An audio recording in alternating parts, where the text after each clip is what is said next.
हाँ जी, हेलो अस्सलाम वालेकुम। अच्छा जी,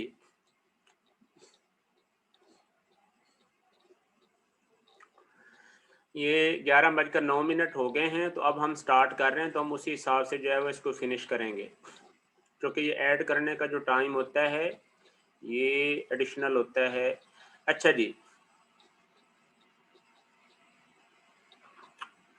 आज का हमारा जो आर्टिकल है वो है जी, आर्टिकल है और भी कोई ऐसा फेक स्टूडेंट हो तो मुझे जो है वो बता दिया करें, कोई ऐसे इसमें मसला नहीं है, क्योंकि वो आप लोगों का ही लॉस करते हैं और इस वजह से ऐसे स्टूडेंट का बिल्कुल जो है वो रिकॉर्ड ना किया करें। ऑनलाइन क्लासेस में जो है वो ये स्टूडेंट जो है वो ये छेड़खानियाँ करते हैं, लेकिन जब इनको जो है ना वो एंड पे इश्यूज होना तो फिर यही लोग मिन्नतें भी करते हैं उस टाइम। तो बस इंसान की जो है वो ये नेचर है कि उसने जो है ना वो दो दो काम साथ साथ करने होते हैं, ठीक है। अच्छा जी, तो रिलेटिव मोशन जो है वो ट्रांसलेटिंग एक्सिस, ये हमारा यानी सेकंड लास्ट आर्टिकल है। इसके बाद सिर्फ हमारा इस चैप्टर का एक आर्टिकल जो है वो रह जाएगा। तो 2/8 रिलेटिव मोशन ट्रांसलेटिंग एक्सिस, ठीक है ना, ये हमारा आर्टिकल है। इस आर्टिकल में जो हमारे काम की बात है हमने सिर्फ उसी की तरफ चलना है। वैसे ये देखें उसने ये डायग्राम भी आपके इंटरेस्ट की है जो उसने कहते रिलेटिव मोशन क्या चीज है।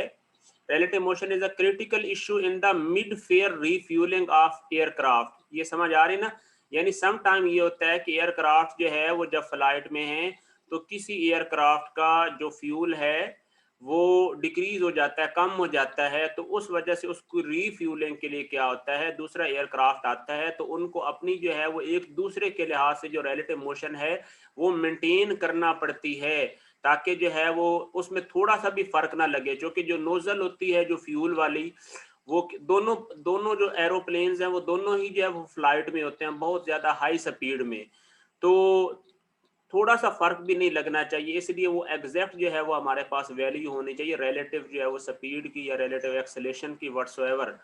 तो ये आपके लिए मैटर ऑफ इंटरेस्ट के लिए उन्होंने ये पिक्चर जो है वो यहाँ पे शो की है।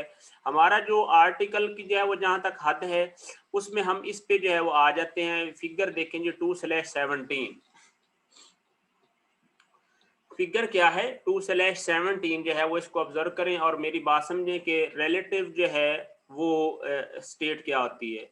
आप देखते हैं कि एक चीज जो है एक टर्मिनोलॉजी यूज होती है एब्सोल्यूट डिस्प्लेसमेंट, यानी आप जो भी अब तक आपने वेलोसिटीज, एक्सेलरेशन, सही हो गया, या डिस्प्लेसमेंट अभी तक आपने कैलकुलेट किए हैं तो वो सारे किसके लिहाज से कैलकुलेट किए जाते थे, एक्स वाई कोऑर्डिनेट सिस्टम जिसका ओरिजिन जो है वो ग्राउंड के साथ फिक्स होता था।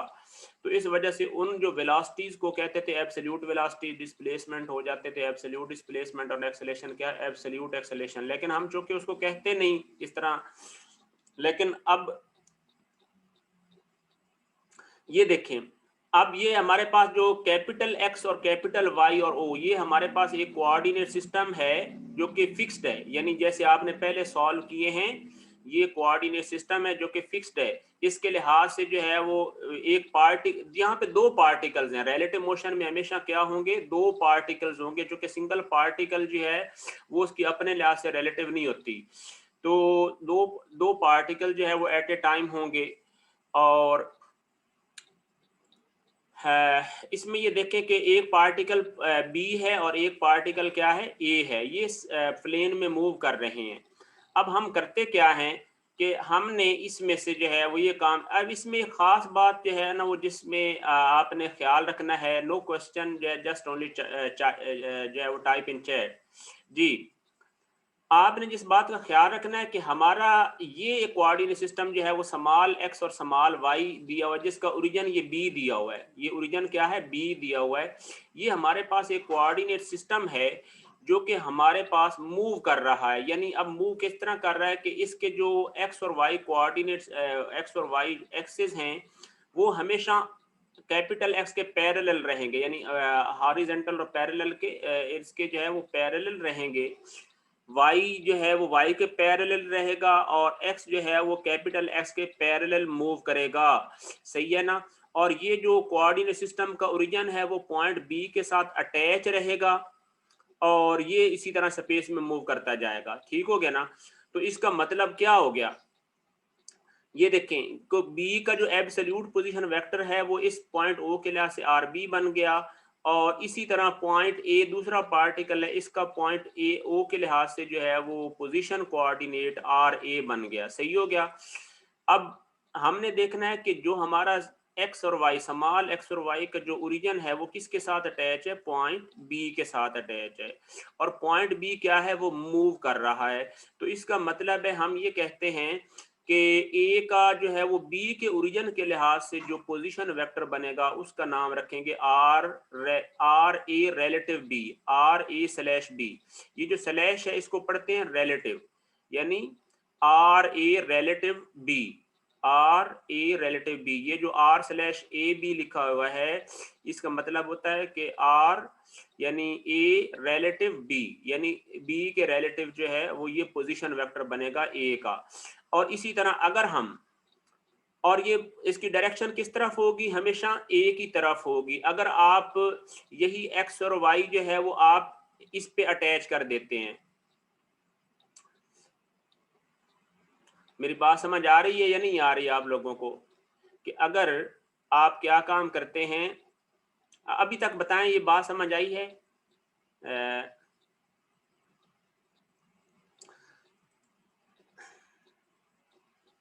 जी यस, समझ आ गई ना। अगर इसी तरह मैं आपको कह देता हूं कि आर बी रिलेटिव ए हो जाएगा, तो वो क्या हो जाएगा उस केस में,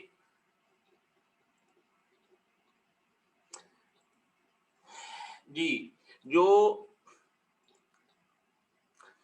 सुने जी, जो रिलेटिव कोऑर्डिनेट सिस्टम होता है उसमें फर्क सिर्फ इतना होता है कि दो पार्टिकल्स जो है वो मौजूद होते हैं। हम क्या काम करते हैं कि एक पार्टिकल की मोशन दूसरे पार्टिकल के लिहाज से स्टडी करते हैं, फर्क सिर्फ इतना है। सही है, उसमें क्या होता है दोनों पार्टिकल्स मूव कर रहे होते हैं।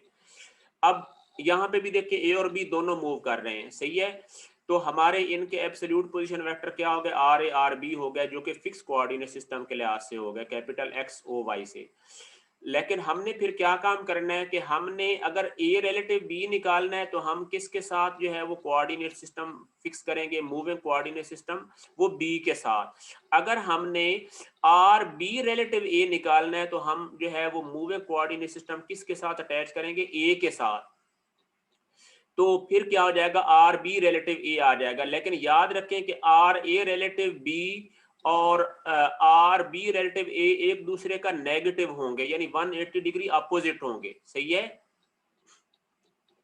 क्या होगा, यानी ये देखें कि यहाँ पे जो सबस्क्रिप्ट लिखा होता है ना ए, आपका जो तीर का निशान होता है वो इसकी तरफ होता है, बस ये उसूल आप बना लें। यानी आर ए रिलेटिव बी में क्या हो जाएगा, बी पे जो है वो वेक्टर की टेल होगी और ए पे उसका हेड होगा रिलेटिव वेक्टर का। ये बात याद रख लें। अगर मैं कह दूं कि आर बी रिलेटिव ए, तो इसका मतलब है कि बी पर उसका हेड हो जाएगा, इधर हेड आ जाएगा और इधर टेल आ जाएगी। बाकी आर ए बी बिल्कुल इसी तरह रहना है, और ये जो एक्स और वाई है ये भी इधर चला जाएगा। ये फर्क है। अब समझ आई है या नहीं? किसी का कोई क्वेश्चन है बता दो। अब आप वैसे भी देखो तो यहां से आपको पता चल रहा है कि आर ए क्या है, वो रिजल्टेंट बनता है आर बी का plus R A relative B का, सही है। नेगेटिव वाली बात मैंने ये बात बताई है कि इसमें और पहले सिस्टम में क्या फर्क है। इसमें और पहला सिस्टम एब्सोल्यूट है, सही है ना, जो कि वो फिक्स होता है, और इसमें क्या होता है कि ये मूविंग होता है, ये फर्क है। ये और ये आर ए बी की समझ नहीं आई। R A B, R A relative B का मतलब क्या है, position vector of A with respect to B, position vector of A with respect to B. हाँ जी, जैसे जैसे सर नॉर्मल एंड टेंजेंशियल में नहीं, हाँ नॉर्मल टेंजेंशियल भी जी जी, और आर रिलेटिव वाला बताइएगा। हाँ जी है sir, R B by R A कब बनेगा, R B by R A. देखो आर बी रिलेटिव ए जो है वो तब बनेगा अगर हम ये जो है वो जहां पे ओरिजिन पॉइंट बी की बजाय हम पॉइंट ए पे ले लें और एक्स और वाई को इधर ड्रॉ कर दें। ये देखो मैं आपको बना के देता हूँ, डोंट वरी, थोड़ा जो है वो सब्र करें। इसको हम स्क्रीन शॉट करते हैं और इधर पेंट में ले जाते हैं।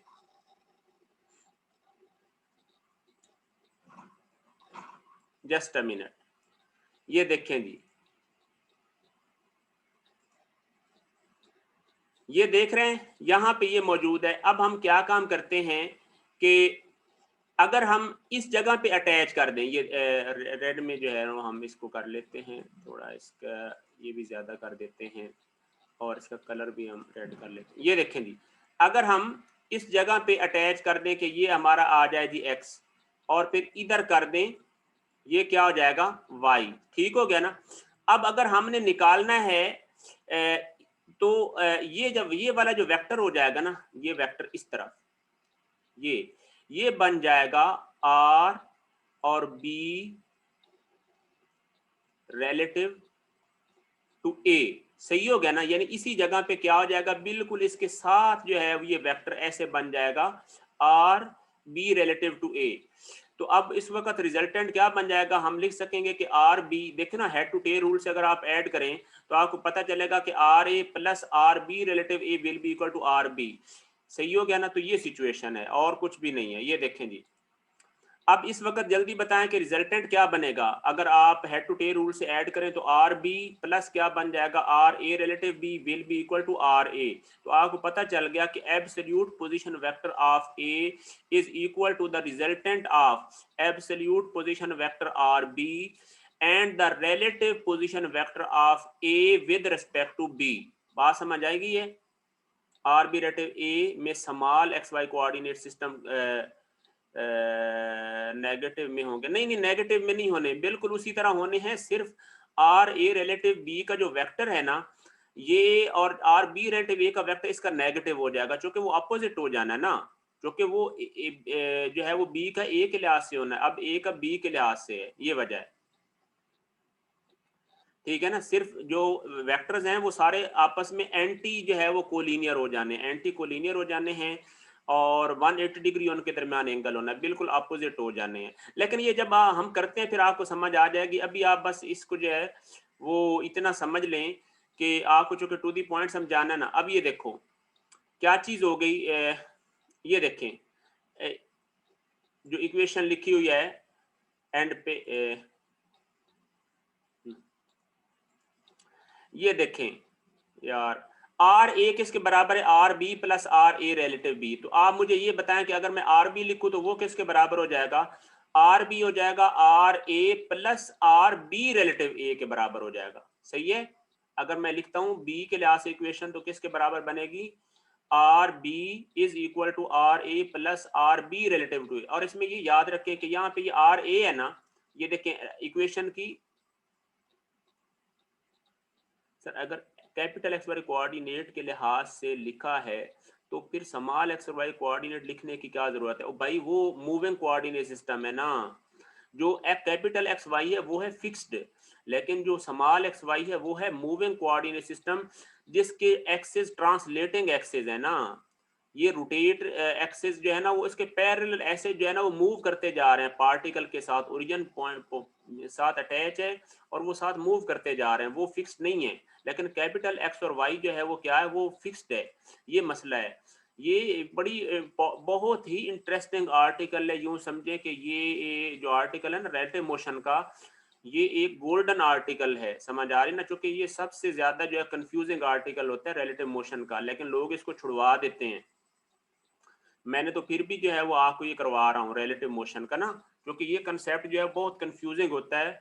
तो बात जो है वो मैंने आपको ये बताई है कि ये देखो ये आ गया। अच्छा, इस इक्वेशन को लिखते हुए ये ख्याल रहे कि यहाँ पे ए है, तो ये आपने याद रखें कि इक्वेशन की अगर लेफ्ट हैंड साइड पे यहाँ पे ए है ना, तो इसका मतलब है ए रिलेटिव बी में भी जो है वो स्लैश से पहले ए होगा। ठीक है ना, क्या होगा, स्लैश से पहले ए होगा और बाद में बी होगा, यानी जो यहाँ पे वेक्टर होना है ना उसके लिहाज से जो है ना वो हमने रिलेटिव पोजीशन वेक्टर लिखना है। तो हमें पता चल जाएगा कि यहाँ पे जो पोजीशन वेक्टर बी है, हमारा जो मूविंग कोऑर्डिनेट सिस्टम है वो उसके साथ अटैच है, और जो ए है वो उसकी मोशन ऑब्जर्व की जा रही है। किसके लिहाज से ऑब्जर्व की जा रही है, बी के लिहाज से। तो हमारा जो ऑब्जर्वर बैठा हुआ है वो बी में बैठा हुआ है, और जो ऑब्जर्व कर रहा है जिसको, वो ए है। समझ आ रही ना, ये बात जो मैं बोल रहा हूँ आपको समझ आ रही होगी कि ऑब्जर्व किसको किया जा रहा है, ए को किया जा रहा है। ऑब्जर्व कर कौन रहा है, बी वाला कर रहा है। जो ऑब्जर्वर है, जो टेलीस्कोप लेके बैठा है या जो किसी भी तरीके से उसको जो है ना वो विजुअलाइज कर रहा है, वो बी में मौजूद है, और बी में उसकी जो पोजीशन है ओरिजिन उसके साथ अटैच है। इसी तरह अगर हम आर बी रिलेटिव ए लिखें तो फिर वही बात हो जाएगी कि हमारा जो ऑब्जर्वर है वो ए में अटैच है और बी ऑब्जर्व किया जा रहा है, तो बी रिलेटिव ए बन जाएगा। सही है, तो ये जो मैंने आपको ऑरली भी बता दिया, बोल के भी। बस ये इक्वेशन मुश्किल थी। अब आप देखें कि अगर ये पोजीशन वेक्टर की इक्वेशन आ गई है, सर जब ए पर मूविंग कोऑर्डिनेट सिस्टम होगा तो रिजल्टेंट आर बी बन जाएगा। बिल्कुल, वेरी गुड। जब ए पर जो है वो मूविंग कोऑर्डिनेट सिस्टम बनेगा तो रिजल्टेंट आर बी बन जाएगा। वो कैसे? क्योंकि आर बी रिलेटिव ए इसका अपोजिट बन जाना है, तो हेड टू टेल रूल से जब ऐड करेंगे R A plus R B relative B relative A आ जाएगा और is equal to R B आ जाएगा, वो रिजल्टेंट बन जाएगा। इतनी सी बात है। इस इक्वेशन को लिखने में कभी भी गलती नहीं करनी। और दूसरी बात एक और याद रहे कि ये इक्वेशन वेक्टर है, और इस इक्वेशन के अगर आप देखो ये हमेशा वेक्टर एडिशन हुई हुई है, सही है। तो ये याद रखें कि ये हमारी क्या वेक्टर इक्वेशन है। अगर आप इससे हमारे पास दो स्केलर इक्वेशन आ जाएंगी एक्स वाई में, इस इक्वेशन से हमारे पास कितनी आ सकती हैं? दो स्केलर इक्वेशंस आ सकती हैं एक्स और वाई में। ठीक है, वो कैसे आएंगी वो आपको इंशाल्लाह जब प्रॉब्लम करते हैं बताऊंगा। चलते जाएं जी, आगे आगे हम भला किस पे, हमने इसके अपनी अपनी जगह पे देखो टाइम डेरिवेटिव लिए तो क्या हो जाएगा? R dot A is equal to R dot B, R A relative B, जो कि दोनों सारे ही वेरिएबल हैं, सारे ही वेरिएबल हैं। तो इसका मतलब क्या हो जाएगा? जो ये हो जाएगा कि इनकी जो है ना वो अपनी अपनी वेलोसिटीज आ जाएंगी। V A will be equal to V relative B, V B और plus V A relative B, ये आ जाएगा ना। ये हमें पता चल गया कि ए की वेलोसिटी किसके बराबर होगी? बी की वेलोसिटी के बराबर प्लस ए रिलेटिव बी की जो फर्क है। फिर इसी तरह अगर एक्सेलेरेशन निकालने हैं तो क्या हम डबल डेरिवेटिव ले लेंगे पोजीशन वेक्टर का, तो ए किसके बराबर हो जाएगा? A B plus A relative B. बात बस इतनी सी है। अगर आपको समझ आई है तो बहुत अच्छी बात है, नहीं समझ आई तो फिर और समझ आ जाएगी इंशाल्लाह जब हम प्रॉब्लम्स की तरफ चलते हैं। बाकी आप अपने नॉलेज के लिए पढ़ना। ये देखें, ये देखें ये अगली उसने ये बनाई एडिशनल कंसीडरेशन। ये देख लें आर बी के लिए उसने आपको खुद डायग्राम बना भी दिया।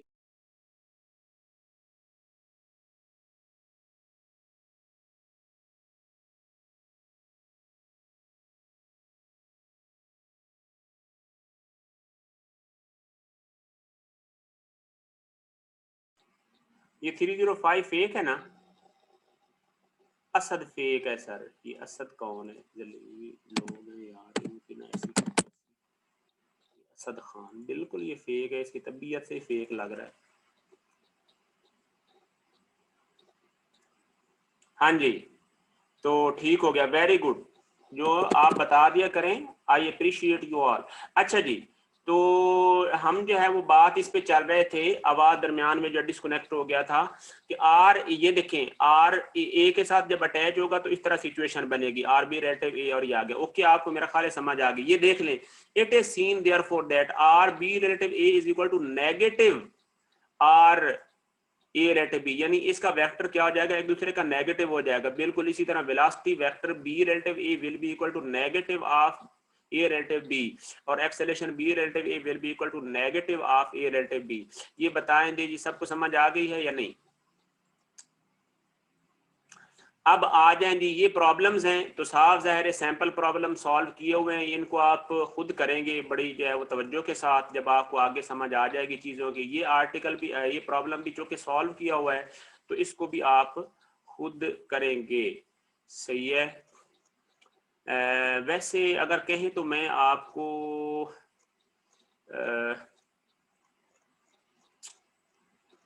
चलें मैं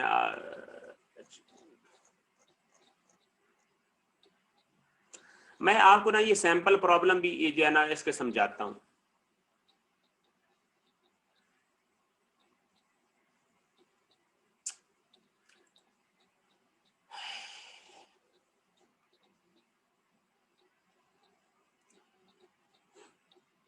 सैंपल प्रॉब्लम भी मैं आपको समझाता हूँ। स्टेटमेंट पढ़ें जी। सैंपल प्रॉब्लम है जी 2/13।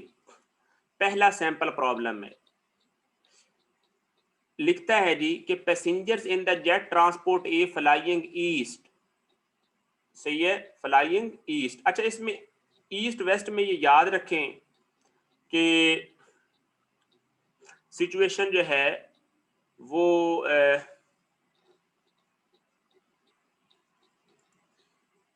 क्या होती है?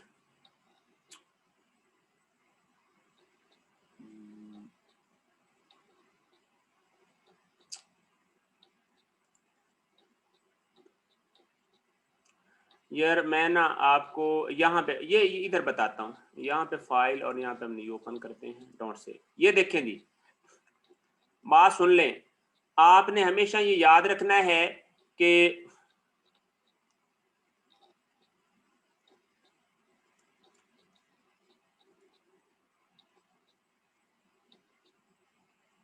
जब ईस्ट वेस्ट की बात करें ना, तो आपने ये याद रखना, ये नोटेशन याद रखनी है। ये हमारा क्या हो जाता है, ये है जी ईस्ट, सॉरी इसको कहते हैं जी नॉर्थ, ठीक हो गया। और ये यार इसको कैपिटल, इसको क्या है, ये साउथ, ये क्या है,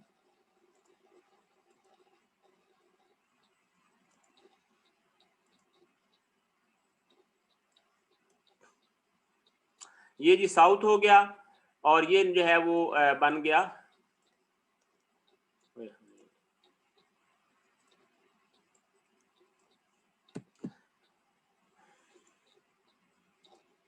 ये क्या बन गया है, नॉर्थ, ठीक है। ये बन जाएगा नॉर्थ, ये बन जाएगा साउथ, और ये बन जाएगा ईस्ट, और ये बन जाएगा वेस्ट। ये याद रख लें, अब ये ज़बानी याद होने चाहिए हमेशा। जब भी आप डायग्राम बना रहे हैं पेपर पे, तो आपके अप जो है वो क्या हो जाएगा, नॉर्थ, डाउन, साउथ, और right, east, and left, west, ठीक है। यानी अप क्या, नॉर्थ, डाउन, साउथ, और राइट जो है वो ईस्ट, और जो लेफ्ट है वो वेस्ट। तो ये याद रख लें। अब चलें जी, अब प्रॉब्लम की तरफ चलें। वो कहता है कि jet passengers in the jet transport A, कौन सा, ये देखें, ये ट्रांसपोर्ट है, ट्रांसपोर्ट ए, यानी वो एरोप्लेन का नाम ट्रांसपोर्ट रख दिया उसने, फ्लाइंग ईस्ट, ये देखें ईस्ट की तरफ जा रहे हैं। तो आप देख लें, मैंने आपको जैसे बताया है कि इस तरफ ईस्ट है, वो ईस्ट की तरफ जा रहे हैं, हाथ नहीं उठाना, बस ये उधर बताना है चैट में जी। इस तरफ जो है वो जा रहे हैं। अब अगली सिचुएशन क्या है, फ्लाइंग ईस्ट, ये स्पीड है। ऑब्जर्व अस, ऑब्जर्व, ये देखो, ये ऑब्जर्व करते हैं, ये ऑब्जर्व करते हैं किसको, a second jet plane B, वो एक सेकंड जेट प्लेन बी को ऑब्जर्व करते हैं, ठीक है ना, अंडर द ट्रांसपोर्ट के, वो यानी उसी डायरेक्शन में थोड़ा सा नीचे की तरफ ना ये चल रहा है, ये वाला plane in the horizontal flight. अच्छा, वो कहता है although the nose of B, यानी ये वाली, ये देखो, वो कहता है although the nose of B का मतलब ये टिप जिस तरफ ये इसकी एब्सोल्यूट वेलोसिटी है, is pointed in the 40 degree north east direction, क्या है, नॉर्थ ईस्ट। और इसमें भी एक बात याद रख लें, ये जो 45 डिग्री नॉर्थ ईस्ट लिखा हुआ है, इसका मतलब क्या है, ताकि 45 डिग्री नॉर्थ ईस्ट में आपको समझना चाहिए कि इसका मतलब जो है वो क्या हो जाएगा। ये जो नॉर्थ ईस्ट बताता है ना, ईस्ट का मतलब जो एंड पे आ रहा है ना, यानी जैसे फॉर एग्जांपल साउथ वेस्ट है, जैसे फॉर एग्जांपल नॉर्थ वेस्ट है, तो ये जो सेकंड लिखा होता है ना, जैसे ईस्ट लिखा हुआ है, तो इसका मतलब है कि एंगल जो है ना वो ईस्ट के साथ बन रहा है, सही है ना। वो क्या है, वो एंगल ईस्ट के साथ बन रहा है, और किसका बन रहा है, नॉर्थ वाली डायरेक्शन में जो है, यानी नॉर्थ ईस्ट क्वाड्रेंट में बन रहा है, और ईस्ट के साथ बन रहा है 45 डिग्री, सही हो गया ना।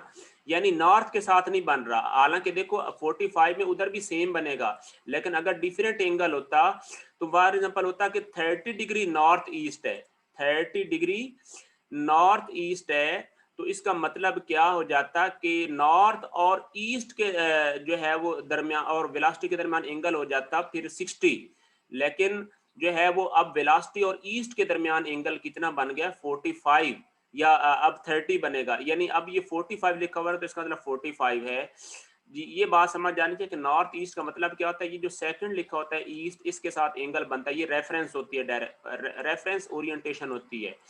अच्छा, प्लेन बी अपीयर्स, वो कहता है कि एब्सोल्यूट जो है वो डायरेक्शन तो इसकी 45 है, लेकिन होता क्या है कि प्लेन बी जो है ना, वो इन ऑब्जर्वर को ये ऑब्जर्व होता है कि to the passengers in A को to B moving away from the transport, तो उनको ये लगता है कि वो जहां, वो जो एरोप्लेन है वो इस तरफ जा रहा है, ये 60 डिग्री जो है वो किस तरफ जा रहा है, moving away from the transport 60 degree. उनको ये लगता है कि ये इस तरफ जो है वो 60 डिग्री जो है वो इस तरफ जो है वो जा रहा है, ठीक है, at 60 degree angle as shown. वो जैसे उसने शो कर दिया है, ठीक है ना, directly. Determine the true velocity of B, वो कहता है कि ट्रू वेलोसिटी का मतलब है एब्सोल्यूट वेलोसिटी ऑफ बी। आपने बी की एब्सोल्यूट वेलोसिटी बतानी है। समझ आ रही बात की?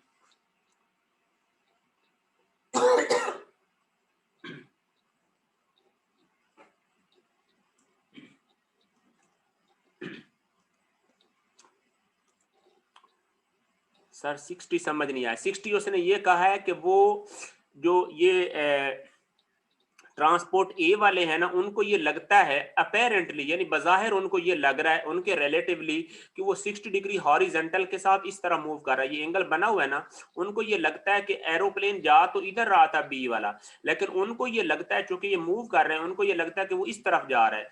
यानी इसका मतलब हो गया कि हमें पता चल गया कि जो वेलोसिटी ऑफ बी है रिलेटिव टू ए वो क्या 60 डिग्री जो है वो बन गई सेकंड क्वाड्रेंट में एक्स नेगेटिव एक्सेस के साथ 60 डिग्री पे बन गई। यही मतलब बन गया ना। Determine the true velocity of B. अब आप देखें जी, उसने इक्वेशन लिखी है, the moving reference X Y are attach to A, वो ए के साथ अटैच है जो कि ऑब्जर्वर इधर हैं। From which the relative observations are made we write therefore, हम क्या लिखते हैं कि V A will be equal to V B will be equal to V A plus V B relative A. ठीक हो गया। अब इसके जो है वो तीन तरीके हैं सोल्यूशन के, ठीक है ना। पहला तरीका है जी ग्राफिकल। ग्राफिकल बड़ा आसान है। ग्राफिकल में आप करते क्या है कि जो सारे वेक्टर्स होते हैं आप उनको स्केल के मुताबिक ले लेते हैं। मसलन आप मुझे ये बात बताएं, ये देखें कि हम स्केल के मुताबिक एक स्केल ले लेते हैं। जैसे देखें ना, उसने वेलोसिटी कितनी दी हुई है। सर दोबारा रिपीट कर दें। सर इसमें एक एक्सिस फिक्स होगा, वो कौन सा है, और दूसरा मूविंग है, वो कौन सा है। याद देखें, मेरी बात सुने। इसमें अब जो फिक्स्ड होगा ना, उसने वो नहीं बताना कभी भी। जब आपके पास जब अब जितने भी प्रॉब्लम्स होंगे ना, जो फिक्स्ड कोऑर्डिनेट सिस्टम है वो कभी शो नहीं करेगा, वो अंडरस्टूड है। वो आपने प्रॉब्लम की स्टेटमेंट से अंदाजा लगाना है कि जो एब्सोल्यूट वेलोसिटीज हैं, जब वो किसी रिलेटिव का वर्ड नहीं बयान करता तो इसका मतलब है वो एब्सोल्यूट हैं और वो फिक्स के लिहाज से हैं। तो फिक्स को कभी बनाया नहीं जाता, फिक्स को सिर्फ समझाने के लिए उसने बनाया था। हमेशा मूविंग जो है वो आप बना सकते हैं, वैसे बनाने की इसको भी जरूरत नहीं, प्रॉब्लम की स्टेटमेंट से आपको डायरेक्ट ही पता चल जाएगा। सही है, इस वजह से बिल्कुल कंफ्यूज ना हो। सिर्फ ये तरीके देखें कि हमारे पास मैग्नीट्यूड वेलोसिटीज मौजूद हैं। आपने क्या काम करना है, मसलन आप कहते हैं कि जी 100 किलोमीटर पर आवर क्या है, वो 1 इंच के बराबर है।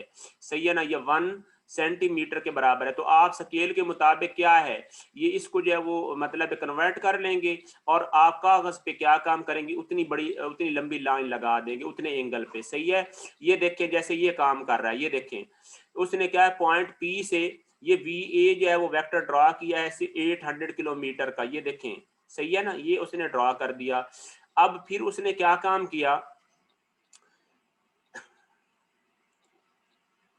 सर, बी सेकंड क्वाड्रेंट में कैसे है।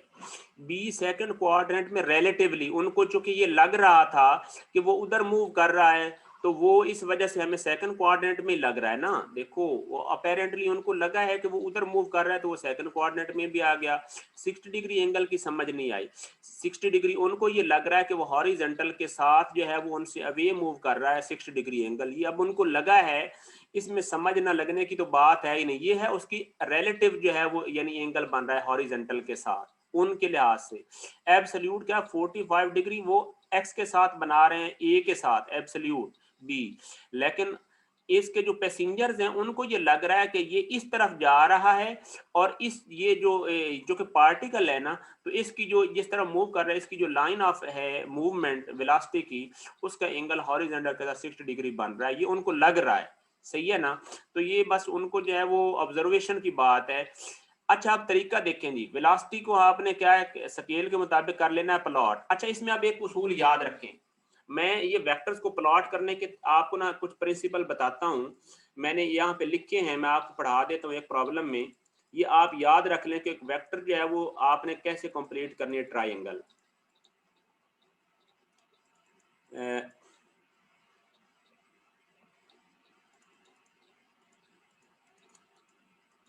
थोड़ा सब्र करना।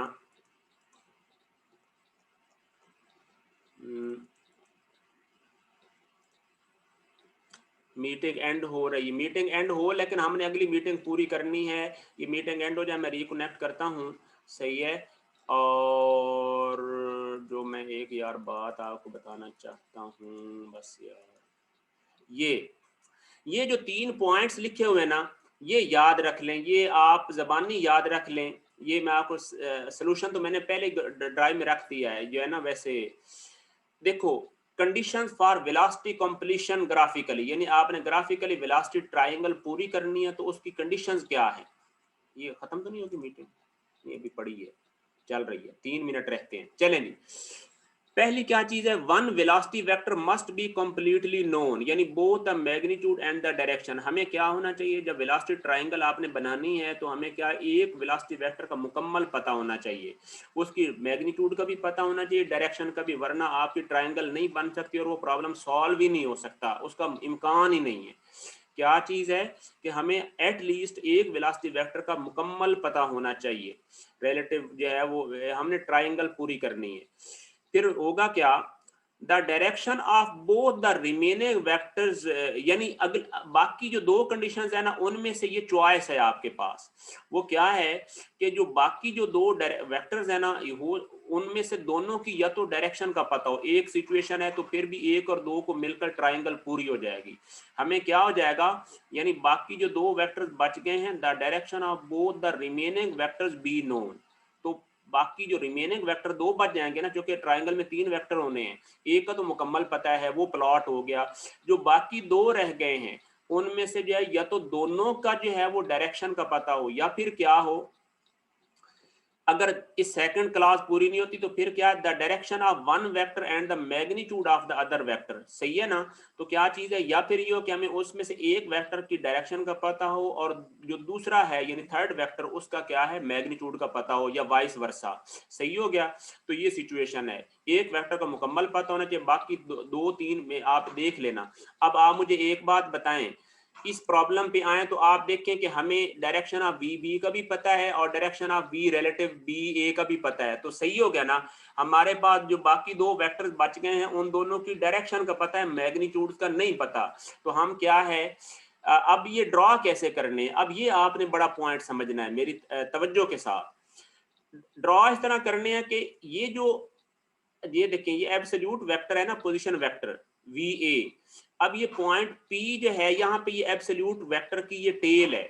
आपने हमेशा जो दूसरा एब्सोल्यूट वेक्टर है जो कि वेलोसिटी वी भी है, जो कि 45 डिग्री पे है, इसकी टेल हमेशा आपने एब्सोल्यूट वेलोसिटी वेक्टर्स की टेल आपने एक पॉइंट पे रखनी है। हमेशा क्या काम करना है, एब्सोल्यूट पोजीशन वेक्टर की जो टेल्स हैं वो एक पॉइंट पे आएंगी, और जो रिलेटिव पोजीशन वेक्टर होगा वो हमेशा 2 वेक्टर्स के हेड को मिलाएगा, सही है ना। ये देखें, ये वेलोसिटी वी ए आ गई, ये वेलोसिटी वी बी आ गई, दोनों एब्सोल्यूट है, उनकी टेल्स ये पड़ी हुई हैं। लेकिन जो वी बी रिलेटिव ए है वो हमेशा दोनों टेल्स को मिलाएगा। लेकिन अब होगा क्या कि जो वी बी रिलेटिव ए है, तो इसका मतलब ये हो जाएगा कि जो दोनों का हेड है वो बी वेक्टर के साथ मिल रहा है, और अगर ए रिलेटिव बी हो जाएगा तो इसका मतलब क्या हो जाएगा कि दोनों जो हेड हैं वो ए वेक्टर के साथ जाके मिल रहे हैं, सही है। ये देखें, ये वेलोसिटी वी बी है, तो वी बी रिलेटिव ए का मतलब क्या है कि ए से अवे और बी की तरफ, ये देखें तो यहाँ पे जाके दोनों हेड मिल रहे हैं। अगर मैं कह देता हूँ कि वी ए रिलेटिव बी, तो क्या हो जाएगा, वो इसका अपोजिट हो जाएगा और वो यहाँ पे दोनों हेड मिल जाएंगे। और याद रख लें, कान खोल के सुन लें कि